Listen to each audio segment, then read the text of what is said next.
دوستوں، تاج محل دنیا کے 7 عجائبات میں سے ایک ہے۔ یہ اپنی خوبصورتی کی وجہ سے دنیا بھر میں مشہور ہے۔ تاج محل کو محبت کی علامت سمجھا جاتا ہے۔ بادشاہ شاہ جہاں نے اپنی پیاری بیوی ممتاز کے لیے تاج محل تعمیر کروایا تھا۔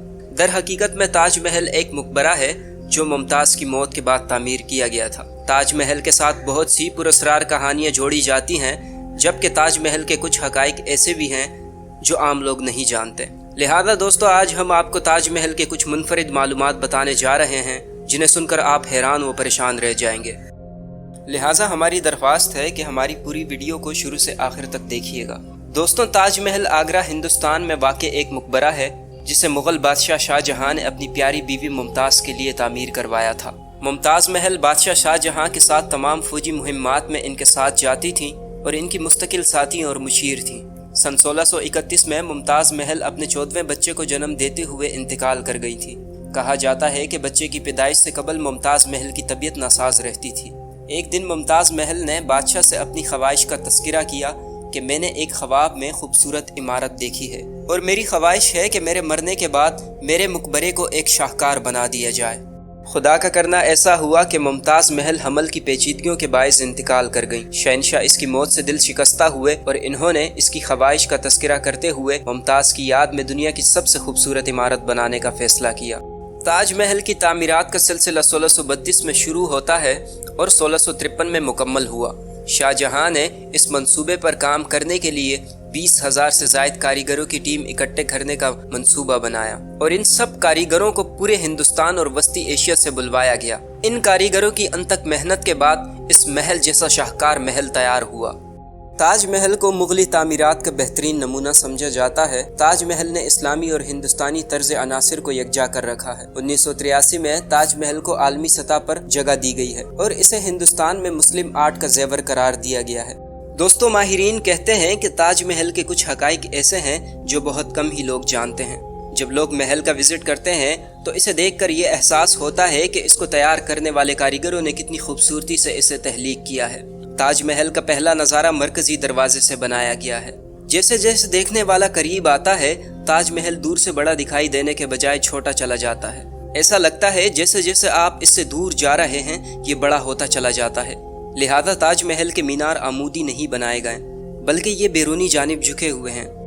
اس ٹیکنیک کا سب سے زبردست فائدہ یہ بھی ہے کہ زلزلے کی صورت میں یہ مینار باہر کی طرف منہدم ہو جائیں گے اور تاج محل کا طاقتور گنبد بچ جائے گا۔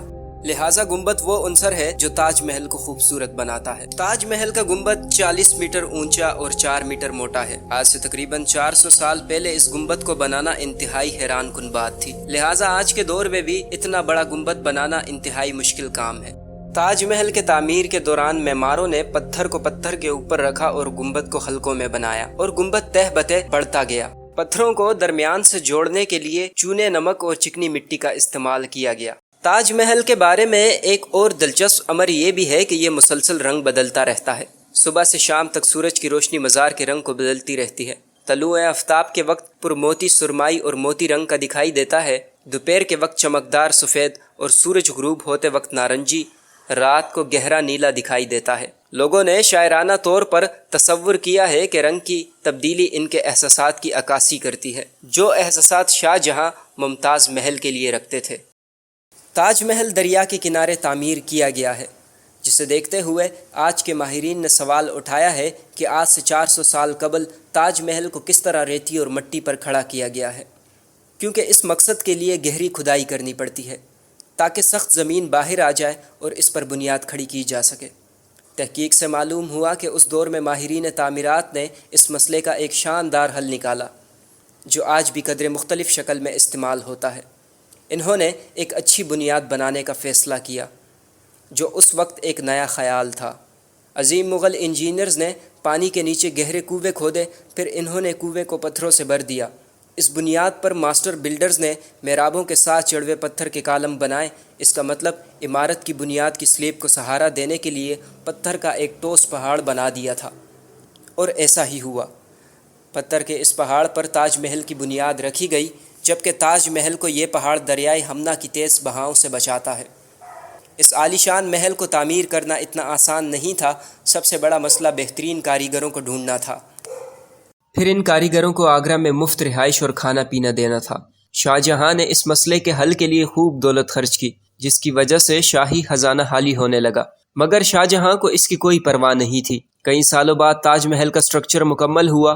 شاہ جہاں کی خوشی کا کوئی ٹھکانہ نہ تھا۔ پہلے شاہ جہاں نے کاریگروں میں انعامات تقسیم کیے اور بعد میں ان کے ہاتھ کٹوا دیے تاکہ دوبارہ یہ کاریگر ایسی خوبصورت عمارت کسی اور کے لیے تعمیر نہ کر دے۔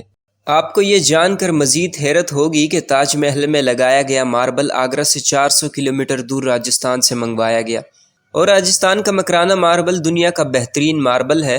شاہ جہاں نے پورے راجستھان کا مکرانہ ماربل خرید لیا تھا، یعنی جب تک تاج محل کا کام مکمل نہیں ہو جاتا تب تک کسی شخص کو اجازت نہیں تھی کہ وہ راجستھان سے مکرانہ ماربل خرید سکے۔